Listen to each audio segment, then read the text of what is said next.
Hoy tenemos una invitada muy especial. Ella es una periodista de investigación, reportera y además es presentadora de noticias de Teleamazonas. Bienvenida, Dayana Monroy. Muchísimas gracias a ustedes por la invitación y bueno, aquí estoy para responder sus preguntas. Bueno, iniciando con esto, ¿cómo y cuándo surgió el deseo del periodismo? Bueno, creo que cuando te toca decidir qué quieres hacer por el resto de tu vida estás muy joven, ¿no? Cuando estás recién terminando el colegio, resulta que por allí te dicen que tienes que decidir qué hacer, es bastante complejo. Cuando fui consciente de que iba a ser periodista es ya al menos en la mitad de la carrera. Yo entendía que quería estudiar algo referente al área social, pero no sabía qué. Entonces estudié el pre en leyes y también periodismo y me quedé con el periodismo, ¿no? Pero fue a mitad de carrera que me di cuenta que esa era la profesión de mi vida. Antes de eso como que no sabía. Me gustaría saber por qué periodismo e investigación. Ese tipo de periodismo genera mucho interés actualmente. Bueno, yo quiero decirles y no quiero desilusionar a nadie, pero cuando uno comienza a ser periodista no puede escoger qué ser, sino que haces lo que te toque.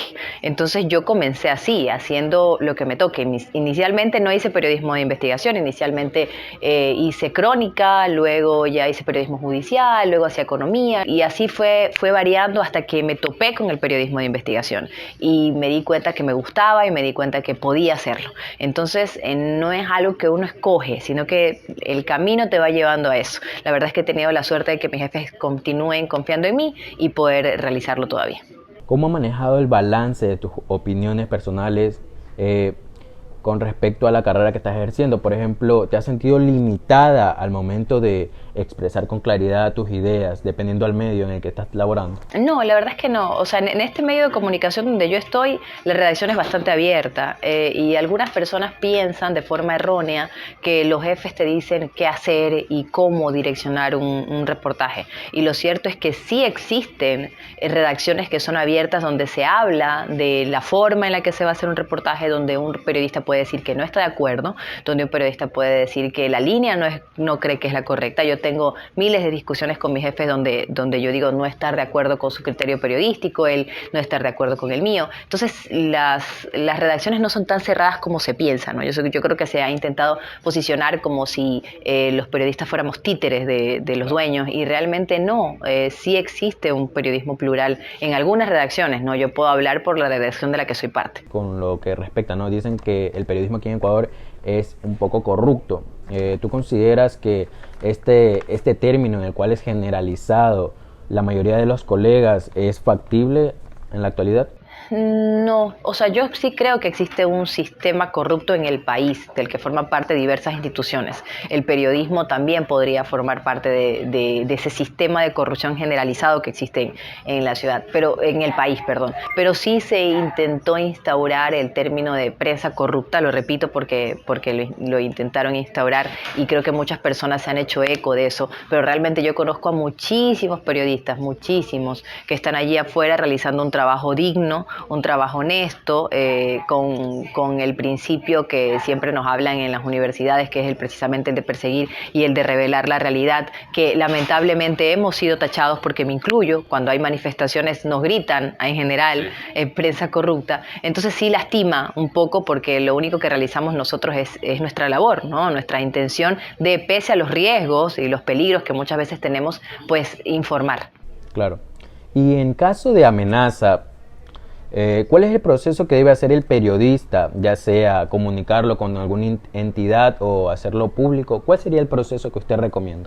Para mí, yo creo que se tiene que hacer público. O sea, los periodistas no somos personas que tenemos un gran poder económico detrás de nosotros para sostenernos, no somos personas que tenemos un gran poder político para sostenernos, pero sí tenemos un micrófono delante y sí es nuestra forma de protección. Luego de mi experiencia personal, yo pude darme cuenta que lo que a mí me protegió es hacerlo público. O sea, el que las personas sepan lo que te estaba pasando. En algún momento me dijeron, no lo digas por temor de que luego de eso pueda venir una amenaza superior, pero no. O sea, al decirlo, yo me sentí protegida realmente por todos, ¿no? Y también hubo una reacción inmediata de la fiscalía, de la policía. Entonces se hizo réplica de lo que estaba pasando. La recomendación, si es que alguien está siendo víctima de amenazas y está ejerciendo su trabajo periodístico, es que lo diga, que cuente lo que está pasando.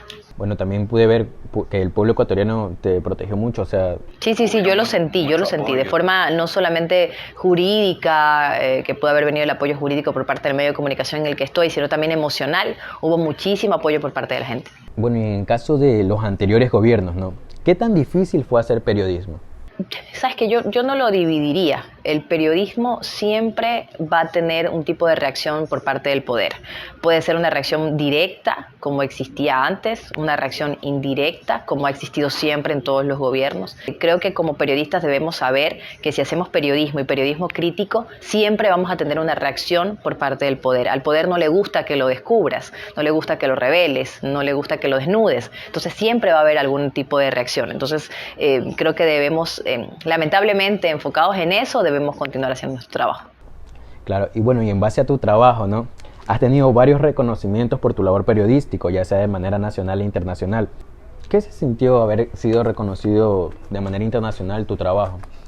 Me gustó el momento en el que llegó ese reconocimiento, porque fue precisamente cuando hubo todas estas amenazas en mi contra, cuando un fiscal ordenó que se revisen mis cuentas y la verdad disposiciones que yo no entendía. Entonces yo sentí ese respaldo que no estaba sintiendo en ese momento por las autoridades de mi país, que venía desde afuera, y la verdad es que fue un momento importante para mí porque me sentí acompañada de precisamente las personas que son veedores internacionales y que están luchando también por la corrupción, ¿no? Y que sepan valorar ese trabajo fue muy importante. Veo que también estás muy activa en redes sociales, dando pequeñas videoconferencias, transmisiones en vivo, aclarando cientos términos periodísticos que muchos estudiantes no entienden. ¿Algunas palabras que te gustaría recomendarle a los alumnos, más que todo, que te siguen en estas redes sociales? Bueno, sí, yo entiendo que el conocimiento hay que compartirlo y que a veces quienes son nuestros profesores en las aulas de clases no están dentro de los medios de comunicación. Entonces, como quienes aspiramos a ser periodistas, tenemos muchas ganas de saber cómo funcionan los medios. Y por eso es mi intención siempre de tratar de compartir cómo funcionan los medios. Los medios son muy chiquititos y no son muchas las personas que están dentro de los medios. Entonces, son pocos los que pueden desde adentro decir, así funciona, de esta forma se está haciendo en este momento en los medios de comunicación. Yo lo que les podría decir a ellos es que aprovechen las alternativas digitales que tienen. No les digo, o sea, algunos me dirán, no, yo no tengo dinero para crearme un portal web. No estoy diciendo eso. Lo que estoy diciendo es que aprovechen el teléfono para practicar, para grabarse, para crear contenido, para saber qué le gusta a la gente, para entender a la audiencia, para hacer su información atractiva. Es algo que yo siempre digo, es importante informar, pero si no haces la información atractiva para que la gente la quiera consumir, pues al final del día no importa la información que tengas. Entonces creo que es fundamental que comiencen a utilizar estas herramientas que están allí, que están disponibles, que todos los tenemos, para comenzar a hacer contenido y ya no querer ser periodista, sino intentar ser uno con estas herramientas. Y más que todo, bueno, es una era digital, ¿no? Donde es muy fácil viralizarse, haciendo buen contenido, claro. Bueno, esto ha sido todo por hoy. Agradezco su tiempo, sé que eres una mujer muy ocupada.